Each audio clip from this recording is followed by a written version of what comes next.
Guys ये बात है उस समय की जब देश को आजाद हुए 10 साल भी नहीं हुए थे, लेकिन देश भर में भाषा के आधार पर राज्यों के बंटवारे की मांग बढ़ने लगी थी और इसके केंद्र बिंदु थे गांधीवादी विचारों को मानने वाले आंदोलनकारी पोटी श्री रामुलु। लेकिन गांधी विचार के हिसाब से तो महात्मा गांधी जी का यह मानना था कि देश पहले से ही धर्म के नाम पर बंट चुका है, अब भाषा के आधार पर भी राज्य बनाने से देश की एकता और अखंडता को नुकसान पहुंचेगा।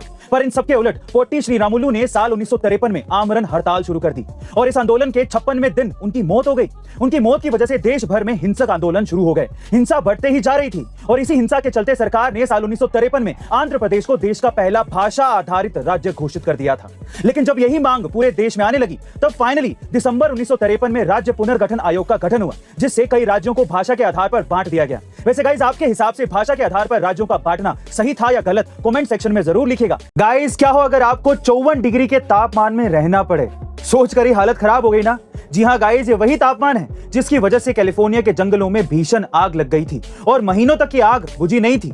वहीं कनाडा में इसी 54 डिग्री पर एक कस्बा पूरा का पूरा दफन हो गया था और अब यही हाल साल 2050 तक इंडिया के कुछ राज्यों जैसे कि उत्तर प्रदेश, गुजरात और राजस्थान का भी हो सकता है, जिसमें आपको पीने का पानी तक नहीं मिलेगा क्योंकि भीषण गर्मी की वजह से जमीन, नदियां और तालाब सब सूख जाएंगे। यही नहीं, अगर वक्त रहते हमने पॉल्यूशन पर कंट्रोल नहीं किया तो ये मंजर हमारी सोच से भी भयानक हो सकता है, क्योंकि पॉल्यूशन की वजह से लगातार क्लाइमेट चेंज हो रहा है और ग्लोबल वार्मिंग जैसी समस्या सामने आ रही है। गाइस इसीलिए अब वक्त आ गया है कि हम सभी को मिलकर पॉल्यूशन को कंट्रोल करना ही पड़ेगा। वैसे गाइस आप पॉल्यूशन को कंट्रोल करने के लिए क्या कंट्रीब्यूट कर रहे हैं, कमेंट सेक्शन में जरूर लिखिएगा। गाइस श्रीला प्रभु जी एक ऐसे सन्यासी थे जिन्होंने पाकिस्तान में 12 कृष्ण मंदिर बनवाए थे, जहां आज भी रोज शाम को श्रीमद् भागवत गीता का पाठ पढ़ाया जाता है। यही नहीं, उन्होंने पूरी दुनिया के अलग अलग देशों में करीब 108 मंदिर बनवाए थे, जहां जाकर वो लोगों को गीता का महत्व समझाते थे।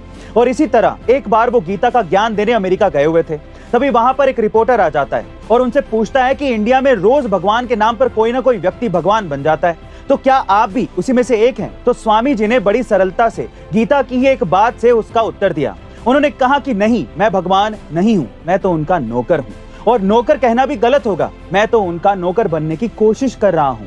उनकी बात सुनकर रिपोर्टर हैरान रह जाता है और उनके चरणों में गिर जाता है। गाइस श्रीला प्रभु जी ये चाहते थे कि पूरी दुनिया गीता के महत्व को समझे। गाइस गोल्ड किसे पसंद नहीं होता, लेकिन जब बात आए देश के लिए गोल्ड मेडल जीतने की तो पसंद के साथ साथ हमारा गौरव भी उससे जुड़ जाता है। और जब देश के लिए पहला गोल्ड मेडल देश की बेटी जीते तो इस गौरव में 4 चांद लग जाते हैं। जी हाँ गाइस, टोक्यो ओलंपिक में मेडल अपने नाम करने वाली मीराबाई चानू ने बर्मिंघम में हो रहे कॉमनवेल्थ गेम्स 2022 में 49 केजी के वर्ग में देश के लिए पहला गोल्ड मेडल जीतकर ओपनिंग कर दी है। गाइस मीराबाई चानू ने स्नैच राउंड में 88 केजी वजन उठाकर सबसे ज्यादा वजन उठाने का रिकॉर्ड अपने नाम कर लिया और उसके साथ ही क्लीन एंड जर्क राउंड में उन्होंने 113 केजी का वजन उठाया। उनकी इस सफलता पर हर देशवासी को नाज है। पीएम नरेंद्र मोदी ने भी ट्वीट करके मीराबाई चानू को बधाई दी। लेकिन गाइस क्या आप ये जानते हैं कि मीराबाई पहले एकेडमी में आर्चरी सीखने के लिए गई थी, पर धीरे धीरे उन्हें वेट लिफ्टिंग की तरफ झुकाव महसूस हुआ और फिर वे वेट लिफ्टिंग की तरफ मुड़ गई और आज वे हर बार नए रिकॉर्ड सेट पर कायम कर रही हैं। हर कठिन परिस्थितियों का सामना करते हुए आज वे उस मुकाम पर पहुंच गई हैं जहां सिर्फ और सिर्फ कामयाबी ही उन्हें छू सकती है। गाइस ऐसे अमेजिंग वीडियोस के लिए शेयर, सब्सक्राइब एंड लाइक। मिलते हैं अगली वीडियो में।